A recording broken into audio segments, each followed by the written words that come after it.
Nagbabalik na po ang version 2 natin ng 4 wheels dito sa Super JD e-bike.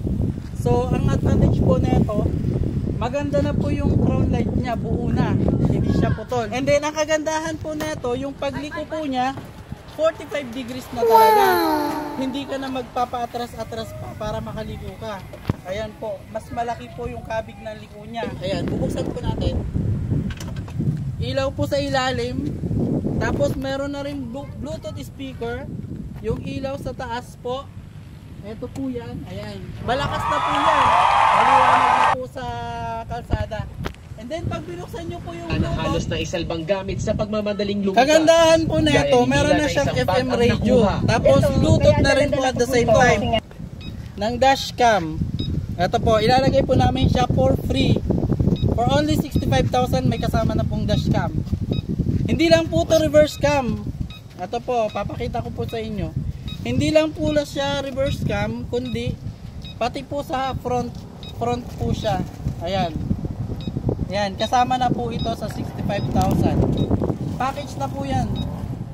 And then, ito po yung ilalagay naming crown light, katulad po na ito.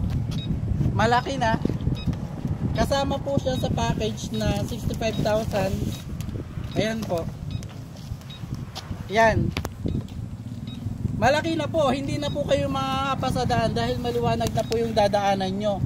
Dahil maliwanag po yung crown light, para lumiwanag yung dadaanan.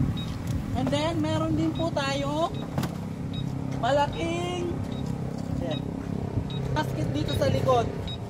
Kung makikita nyo po, usually yung ibang mga e-bike, maliliit lang yung compartment nila sa likod. Pero ito po, malaki na. Kasyang-kasya na po yung bag ng mga bata, lalo na pagpapasok sa school. Then yung trapal natin, paikot na po. Maganda dito, deceiver na. Hindi lang po siya adhesive lang. So, deceiver na po siya. Ito pong compartment niya, dito na po sa gilid yung bukasan. Ayan. Lalong-lalo na po yung controller niya, naka-safe na po, dito na po.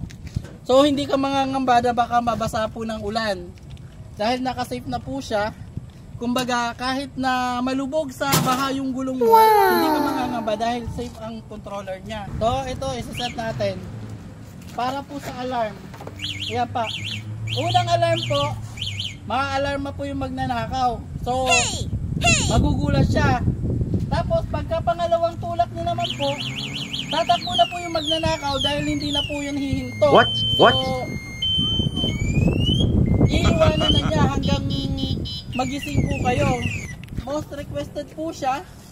Ito po, turquoise blue. So ayan po, kompleto po siya.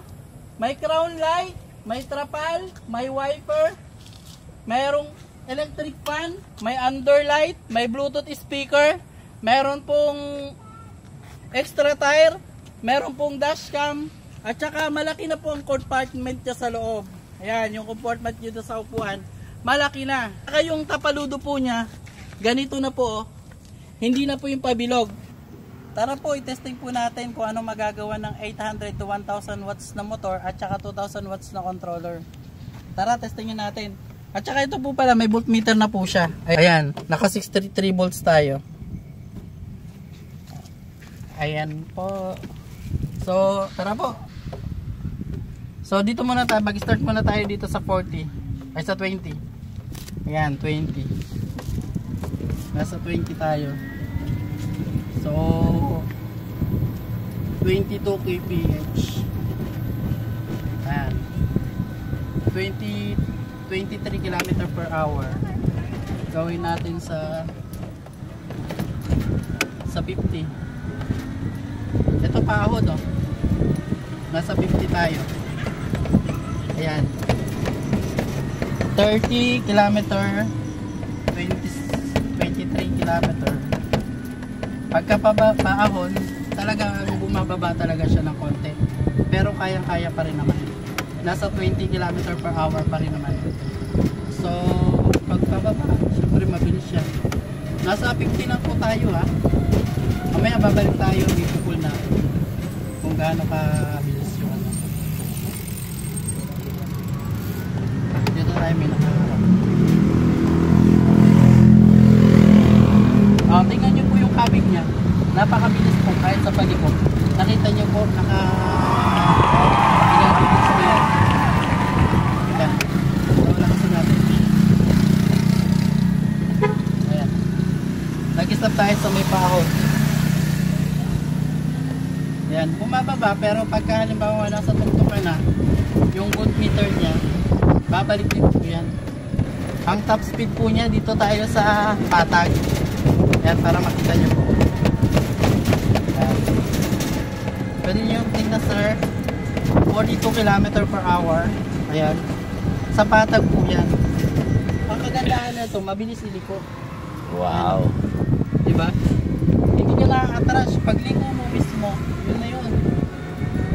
Hindi ka nakaka-atras. Ito pang mga village, pang hatid sundo sa school, tapos pamalengke, pang grocery, ayan, meron ka ng sasakyan. Bagay na bagay po ito sa mga beginners. Kahit putol yung paa, pwede mag-drive dito. Dahil meron siyang brake dito, ayan o, sa kamay may brake siya. Kahit putol yung isa mong kamay, pwede ka pa rin mag-drive. Kasi may isa ka pang kamay.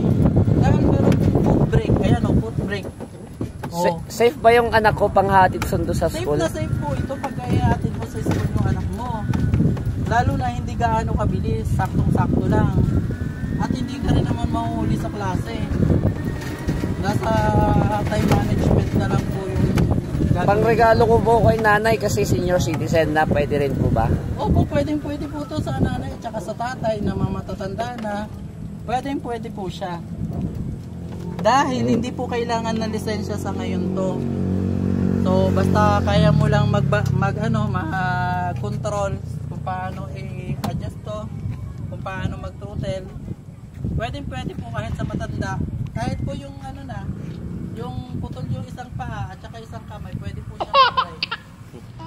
Basta meron po siya isang kamay at saka isang paa pwede. Pero pag wala na talagang paa at saka kamay, matulog na lang. Yan po ang pag nagtatapos ang ating version 2. So follow nyo po ako sa aking Facebook account, Jayper Pacaanas, may YouTube channel, e-bike live, tapos yun sa may hackerspace sa page ko. Maraming salamat po, bye bye. At saka meron pa pala, follow nyo rin yung namin, page namin sa Super JD E-Bike Quezon City at saka Super JD E-Bike Taguig branch. Maraming salamat po. Kay